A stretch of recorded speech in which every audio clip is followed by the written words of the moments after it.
Hi Will, we're here on your farm on the western edge of the Lake District. You've been farming in this region for over 50 years. Would you be able to tell me a little bit about the West Lakes CIC and why you've been passionate about getting involved? The CIC really came about because we were a little bit frustrated about the future support systems that were being presented to us. We thought maybe there was a better way. So being the people that we are, we decided we would have a go. It is a bit of a ambitious project, but then if we sit back and wait for someone else to do it, it might never happen. And we're here on your farm today. Could you tell me a little bit about what we've been doing? Today we've met with the Cumbria Wildlife Trust team, really to give us a little bit of direction as to where we might go in future. David, you're from the Cumbria Wildlife Trust. Could you tell me a little bit about your work that you've been doing with the West Lakes CIC?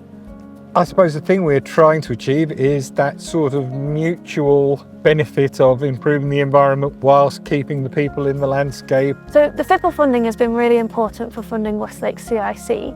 What has been your experience with FiPL funding? Have you had feedback on it? It's a nice flexible funding source that can do things that you might want from an agricultural perspective, but also from an environmental perspective.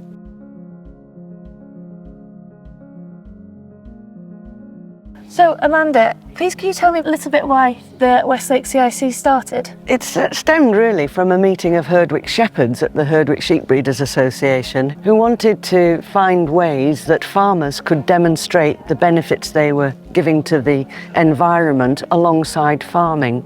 In addition, we've done a lot of farm walks with specialists who've come to advise about grassland management and from the Woodlands Trust, and also looking at soil health. I think it's really great how you're working with nature while still farming and maintaining your hefts and your commons. We're passionate about our traditions and our way of life, and the farmers feel that they are delivering enormous benefits to the environment, not just instead of sheep farming, but because of it, I think.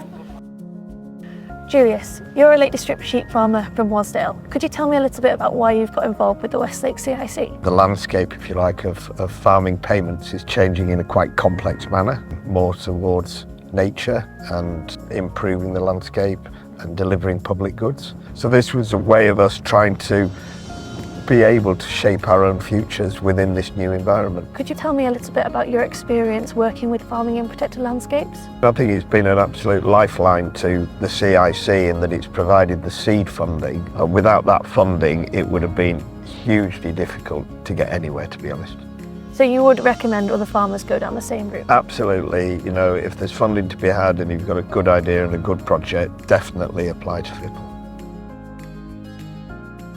In general, our experience with FiPL has been very, very positive. We were very fortunate in the outset that FiPL funding allowed us to get this project on the go. We would certainly have struggled to find funding elsewhere, I think, because it's so innovative that nobody else was really that interested in us. FiPL's one of the more accessible funding options that are out there. I think FiPL is a wonderful way of delivering funding. Long may it last.